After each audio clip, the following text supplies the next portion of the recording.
السلام علیکم ورحمۃ اللہ وبرکاتہ۔ معزز و مکرم ناظرین کرام، شب برات کی آمد ہے۔ برات کا لفظی معنی ہے نجات اور آزادی۔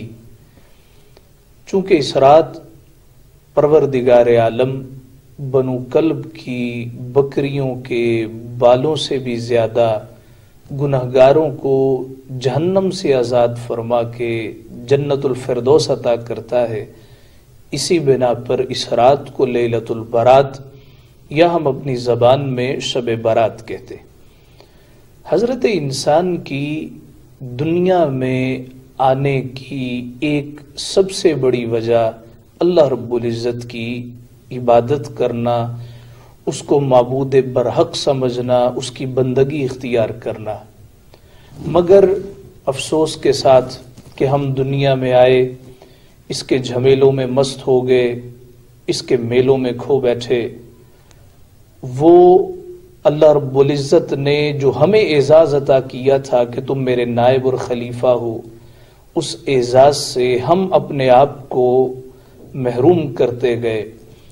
تو یہ دن، یہ راتیں ہمیں اس اعزاز کو یاد کروانے کے لیے، اس کھوئے ہوئے مقام کو حاصل کرنے کے لیے دی جاتی۔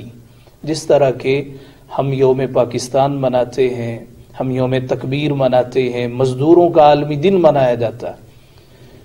تو مزدوروں کا عالمی دن منانا اس کو سیلیبریشن کرنا نہیں ہے، اس کو سیلیبریٹ نہیں کرتے، بلکہ اس دن مزدوروں کے حقوق کیا ہیں یہ یاد کیا جاتا ہے۔ یوم پاکستان اس لیے نہیں منایا جاتا کہ صرف ہلہ گلہ کیا جائے، بلکہ ہمارے آباء و اجداد نے، ہمارے اسلاف نے اس کے لیے جو قربانیاں دی ہیں، ان قربانیوں کو یاد کیا جائے، اس کی بہتری کے لیے کام کیا جائے۔ بعینہ لیلۃ القدر ہو، لیلۃ البرات ہو، یہ راتیں، ایسے ایام اس لیے آتے ہیں کہ انسان اپنی تخلیق کا مقصد جان سکے۔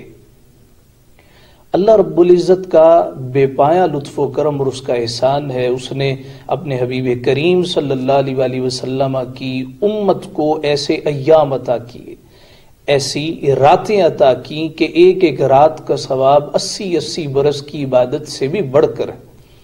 یہ لیلۃ البرات جس کے بارے میں ارشاد فرمایا گیا، سیدنا علی المرتضی راوی ابن ماجہ کی حدیث ہے، فرمایا اللہ رب العزت غروب آفتاب کے ساتھ آسمان دنیا پر اجلال فرماتا، نزول فرماتا اور اعلان کرتا ہے کوئی مانگنے والا اسے عطا کر دوں، ہے کوئی روزی مانگنے والا اسے رزق کی فراوانی دے دوں، ہے کوئی عزتیں مانگنے والا عزتوں سے دامن بھر دوں، ہے کوئی اولاد کا متلاشی اس کو اولاد عطا کر دوں۔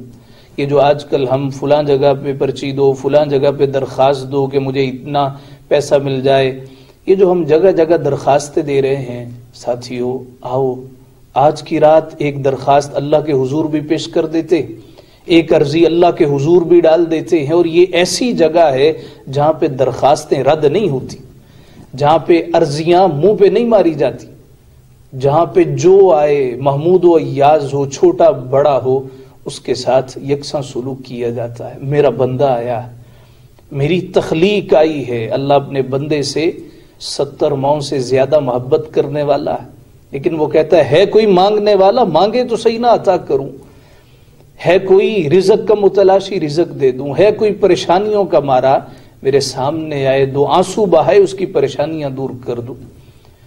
بعض لوگوں کا رویہ جیسے ہی یہ راتیں آتی ہیں عجیب و غریب ہو جاتا ہے، اطراف و اکناف سے دائیں بائیں سے اس قسم کی آوازیں سننے کو ملتی ہیں کہ بھئی یہ شب برات پہ بیان کی جانے والی کوئی حدیث بھی صحیح نہیں ہے، ساری ضعیف حدیثیں ہیں۔ بھی صحاح سے دکھاؤ، صحاح ابن ماجہ صحاح میں ہے، سنن الترمذی کی روایت، صحاح کی کتاب ہے سنن الترمذی۔ سیدہ عائشہ صدیقہ رضی اللہ تعالی عنہ کہتی ہیں کہ میں نے بستر پر آقا علیہ السلام کو نہیں پایا، میرے سرتاج نہیں تھے، میں تلاش میں باہر نکلی کہ جنت البقیع قبرستان میں حضور علیہ السلام دونوں ہاتھوں کو بلند کیے ہوئے اللہ کے حضور حاضر تھے۔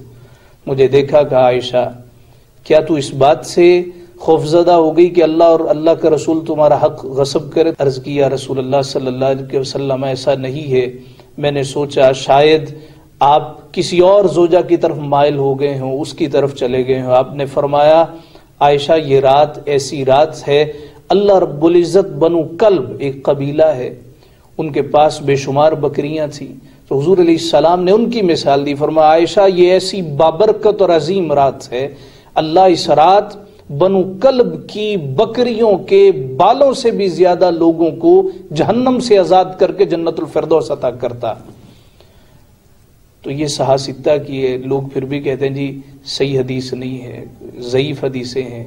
کمال کی بات ہے ایک مسلمان کو اللہ کے حضور حاضر ہونے کے لیے بھی اب دلیلوں کی ضرورت پڑنے لگی. کیسی عجیب بات ہے، اللہ کے حضور ہاتھوں کو اٹھانے کے لیے بھی وہ کہتا ہے ہمیں قرآن اور حدیث سے کوئی صحیح دلیل دی جائے. ایک مسلمان ہو کے اس سے کہا جائے آؤ مسجد میں آؤ، جمع ہو جاؤ، گڑ گڑاؤ، آنسو بہاؤ، ہاتھوں کو اٹھاؤ، وہ کہتا ہے جی حضرت صاحب یہ کہاں پہ لکھا ہوا ہے؟ یاد رکھیں جن کے مقدر میں لکھا ہوتا ہے وہ پھر اللہ کے حضور جھک جاتے ہیں. جن کی قسمت میں اللہ کے حضور گڑ گڑانا ہوتا ہے وہ گڑ گڑاتے ہیں. جن کو مانگنے کا طریقہ آتا ہے وہ یہ راتیں کبھی مس نہیں کیا کرتے. حضرت حسن بن علی، حسن مجتبی بن علی المرتضی کرم اللہ وجہ الکریم، آپ کے بارے جناب طاؤس یمنی کہتے ہیں کہ میں نے ایک مرتبہ حضرت امام حسن مجتبی رضی اللہ تعالی عنہ سے پوچھا کہ شعبان المعظم کی 15ویں شب آپ کیا عمل کرتے؟ یہ امام سخاوی نے القول البدی میں نقل کیا. اب ہم آتے ہیں کہ اس رات ہمارے اسلاف نے کیا کیا عبادتیں کی اور کون سی عبادت ہم کر سکتے. حضرت امام حسن مجتبی رضی اللہ تعالی عنہ سے جناب طاؤس یمنی نے پوچھا جناب شعبان المعظم کی 15ویں شب ہم کون سی عبادت کریں اور آپ کا کیا معمول ہے؟ آپ نے فرمایا میں نے یعنی حسن بن علی نے اس رات کو 3 حصوں میں منقسم کر رکھا. پہلا حصہ تو میں اپنے نانا کی ذات پہ، اپنے محبوب کریم کی ذات پہ درود پاک پڑھتا ہوں. رات کے دوسرے حصے میں اللہ کے حضور جھک جاتا ہوں، آہذاریاں کرتا ہوں، استغفار کرتا ہوں. اور رات کے تیسرے حصے میں نوافل ادا کرتا ہوں، میں اپنی عرضیاں اللہ کے حضور پیش کرتا ہوں. تو جناب طاؤس یمنی کہتے ہیں، امام سخاوی القول البدی میں لکھتے ہیں جناب طاؤس یمنی پوچھنے لگے حضرت اس کا فائدہ کیا ہے؟ فرمایا جو یہ عمل کرتا ہے اللہ اس کو اپنے مقرب بندوں میں لکھ دیتا. فتاوی رضویہ میں امام احمد رضا قادری رحمت اللہ تعالی علیہ کہتے ہیں کہ کچھ راتیں ایسی ہیں کہ ان میں جاگنا عبادت کرنا مستحب امر ہے، اور ان راتوں میں سے ایک رات شب برات ہے، لیلۃ البرات ہے. پھر فرماتے ہیں کہ مشائخ کا معمول یہ تھا کہ شب برات 100 رکعت نماز نفل 1000 مرتبہ قل هو اللہ احد کے ساتھ پڑھتے تھے. یعنی ہر رکعت میں 10 مرتبہ سورہ اخلاص پڑھا کرتے تھے، اور اس کا فائدہ پھر ان کی زندگیوں سے ظاہر ہوا کرتا تھا. اور اس پر علماء کا، مشائخ کا اہتمام رہا ہے کہ وہ اس رات جاگتے تھے، اللہ کے حضور حاضر ہوتے تھے. لوگوں کو مسجدوں میں آنے سے نہ روکی. آگے ہی لوگ کتنا مسجدوں میں آتے ہیں. اس وبا کی وجہ سے لوگ تو بالکل ہی مسجدوں میں آنے سے رہے. اگر لوگ بلاتے ہیں اور اکٹھے ہو کے صلاۃ التسبیح پڑھ لیتے ہیں، اس میں کیا حرج ہے؟ اکٹھے ہو کے لوگ سینما گھر نہیں جاتے، اکٹھے ہو کے لوگ پب نہیں جاتے، شراب خانہ، جوا خانہ، یہ سارے اکٹھے ہو کے نہیں کرتے. اکٹھے ہو کے اگر اللہ کا نام پکار لیا جائے تو ایک مسلمان کو کیا اعتراض ہو سکتا ہے؟ آئیے یہ رات برکتوں والی، عظمتوں والی، بلندیوں رفتوں والی رات ہے. اس رات کو ضائع نہ کیجیے. اجتماعی دعا کریں، انفرادی دعا کریں. مولا ہمارے حال پہ لطف و کرم فرما. خالی جھولیاں ہیں، مولا خالی جھولیوں کو بھر دے. اور مولا انسانیت پہ جو وبا آئی ہے اس وبا کو انسانیت سے دور فرما.